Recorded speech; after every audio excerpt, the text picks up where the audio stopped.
Today, I want to direct you to Paul Dano's performance in There Will Be Blood. But before I get into any of that, here are the timestamps of my video showing you how I'm going to break it down and what sections you might want to skip ahead to. For me, it is one of the most outstanding performances I have seen, made even greater considering that he's going up against probably one of the best leading performances of all time. Additionally, that he was introduced to this role very late on, as the main actor they hired to play his character left the production due to his incompatibility with Day-Lewis. Initially, he was just supposed to play the role of Paul, Eli's brother, but was drafted into the role of Eli only 2 days before they started shooting, and my God, how good he does in the role. We first introduced to him in his original role as Paul early on in the film. This is the first character we were properly introduced to as an audience, aside from our main protagonists, Daniel and HW. He's polite at first. Daniel, Plainview? Yes? Inquiring after Daniel, with the blocking of Dano in the frame, keeping only Daniel visible in the background, with Dano himself in the foreground, suggesting just at this moment that Daniel is Paul's main focus. If I told you I knew a place that had oil where land could be bought cheaply, what do you think that would be worth? He's direct and to the point in his objective, getting money from Daniel in exchange for information. He's not fooled. He's confident in his bargaining ability. As he sits down, Fletcher Hamilton is revealed to us, adding another player in this conversation. Dano questions Daniel on his faith, Who do you belong to? with Daniel giving such a BS response, letting Dano know that he's not to be trusted. I enjoy all faiths. I don't belong to one church in particular. I like them all. I like everything. Just give me $500 in cash right now and I'll tell you where it is. I'll tell you what I'll do, son. I'll give you $100 now, and if it proves to be a promising lease, then I'll give you a $1,000 bonus. $600. Just tell me one thing to help me decide. What else have you got up there? What do you grow? As the camera frames to reveal HW, Dano's character, Paul, is situated between both HW and Daniel. And this can be seen symbolic as Eli gets between both Daniel and HW later in the film. Hi. Hi. Who are you? I'm Fletcher Hamilton. Nice to meet you, son. What's your name? Despite both Daniel and Fletcher inquiring where he's from, he stands strong, ultimately getting his money from Daniel in it. We never see Paul again, though he's briefly mentioned at the end of the film. But this moment is one of the few successful negotiations a character has with Daniel, leaving a deep impression that lasts throughout the film. The next time we see Dano is in his main character, Eli, Paul's twin brother, which just slightly startles Daniel, being a twin, though Daniel doesn't reveal that he knows about Paul, and that's how he came to be My name is there. Eli. Yes, you're Eli Sunday. Welcome. HW. Eli.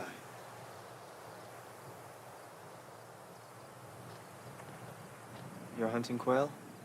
That's right.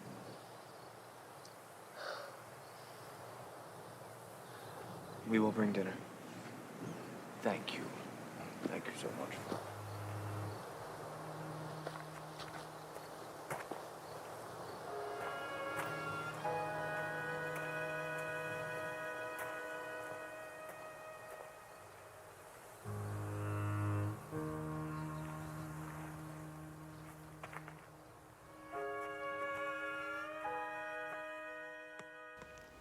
Much like with Paul, Eli is keen in negotiations, deliberately locking in a battle with Daniel and not willing to be swindled out of a potential Sorry, I don't fortune. know. $6 an acre. $6? Thank you, Eli. Now, of course, within About that, our we're oil. going to develop a lease. The camera itself reacts to his knowledge of oil, as when this word is mentioned, it pushes closer in on both him and Daniel, positioning Eli as Daniel's main competitor in the scene.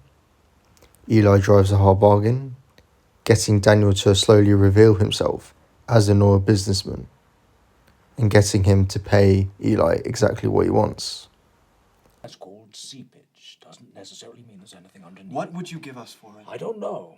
Something you don't know. When Daniel asks Eli what he wants, the camera again pushes in closer on Eli's face, getting to the main conflict of the film and one of its main themes. For my church.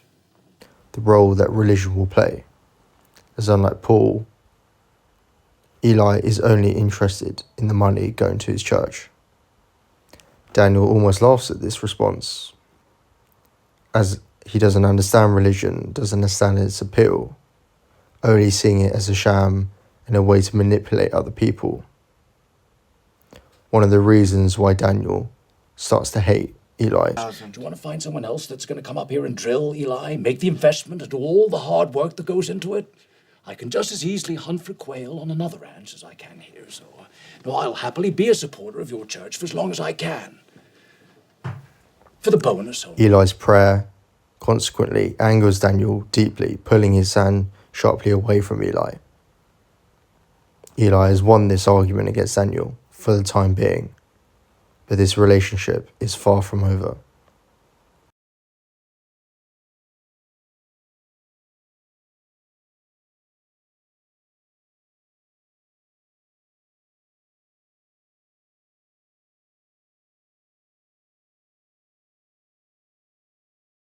Eli's piousness is on full display as the film progresses from this moment, with that ridiculous hand position that he holds when he walks, making sure that everybody else knows that he's holy and good. This self-aggrandizement is on full display when he demands Daniel promote him and celebrate him when the rig starts, making sure that everybody knows that he is the prodigal son of this great valley. I don't believe so. No, thank you. I understand you've asked the people to gather round and watch the well begin tomorrow. Is that right? That's right. I will bless the well. Before you begin, you should introduce me. You'll see me walk up towards the oil well, and when I begin, Derek. you'll see me walk up, and then you could say my name. When you walk up. Yes, you'll see me walk up, and then you could say, "The proud son of these hills, who tended his father's flock." And then you could say my name. The church scene confirms Daniel's suspicion that he's a religious huckster, that he's conning everyone into believing that he's a vessel for the Holy Spirit, that he's been given divine powers by God himself, preying on people's insecurities. And this angers Daniel, because though he himself is a manipulator, he doesn't hide behind any piousness or virtue. He's upfront in his dishonesty, unlike Eli, who very much hides behind religion. My stomach spoke in a whisper, not a shout. Touch this woman with your hands and caress her. Barely containing his amusement after Eli exorcises the demon spirit, which is supposedly causing arthritis. Eli asserts that if Daniel had blessed the well with Eli's divine powers, he would have stopped an accident that happened at the well. But Eli stops talking and concedes as soon as Daniel threatens the money, potentially confirming to both Daniel and the audience Eli is not who he presents himself as. They don't have, they start to make stupid I've seen some of the mistakes. men drinking. Don't you think We that need has these something to men do well with it? rested to bring in this well. They can't get that if They're up here listening to your gospel, and then the well can't produce and blow gold. I all wish over the I had place. more time with Jogunda. More could have been done. And then the well can't produce and blow gold all over the place.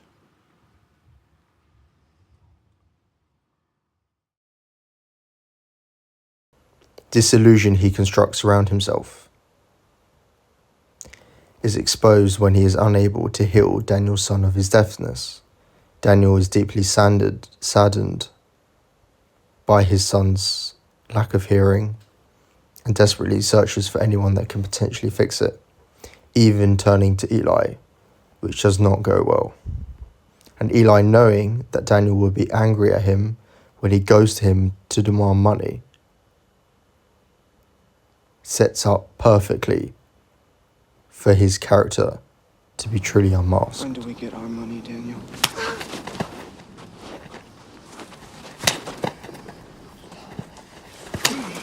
Aren't you a healer?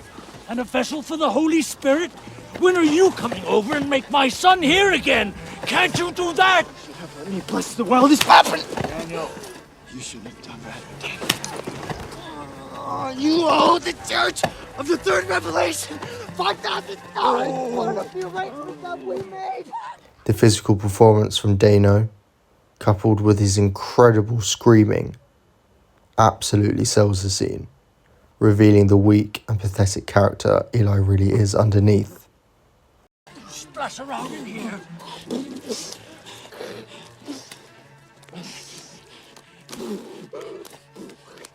That's it. Which is even more blatantly revealed when he confronts Abel at dinner, immediately still caked in the oil and mud. The way Dano lunges at Abel shows a true reflection of his extreme anger and frustration that has been building up inside him. For the first time in his life, he has been matched and beaten, so insecure in his failure and humiliation that he angrily lashes out, trying to humiliate his father whilst espousing this narcissistic virtue that Abel won't be saved because stupid people don't get saved, and that he himself will be saved because he is not one of these stupid people. Do you think God is going to save you for being stupid? He doesn't save stupid people, Abel.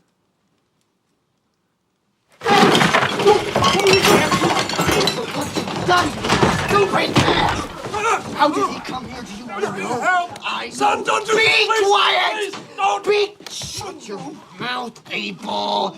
It was your stupid son! It was Paul who told him to come here. I know it. Eli is able to get his revenge the last time he can lord over Daniel, because Daniel has to do everything that Eli says. Daniel has to get baptized by Eli to get the land he needs from William Bandy, who sits next to Daniel in the church, for Daniel to build his pipeline. Daniel is now all by himself, with his son attending a school for deaf kids far away.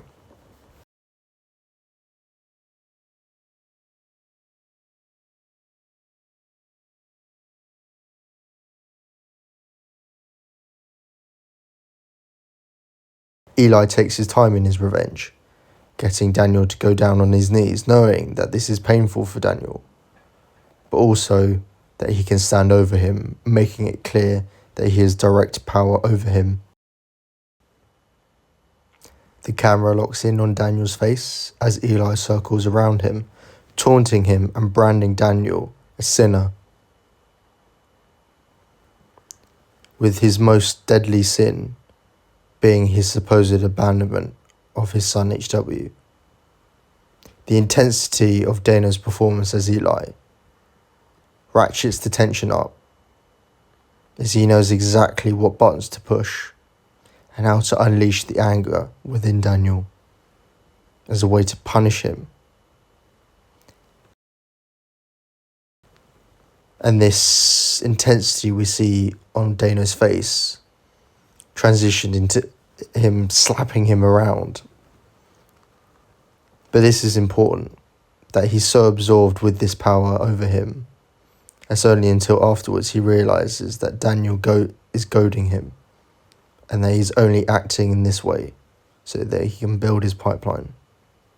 But Eli doesn't learn his mistakes, and this soon will be his downfall.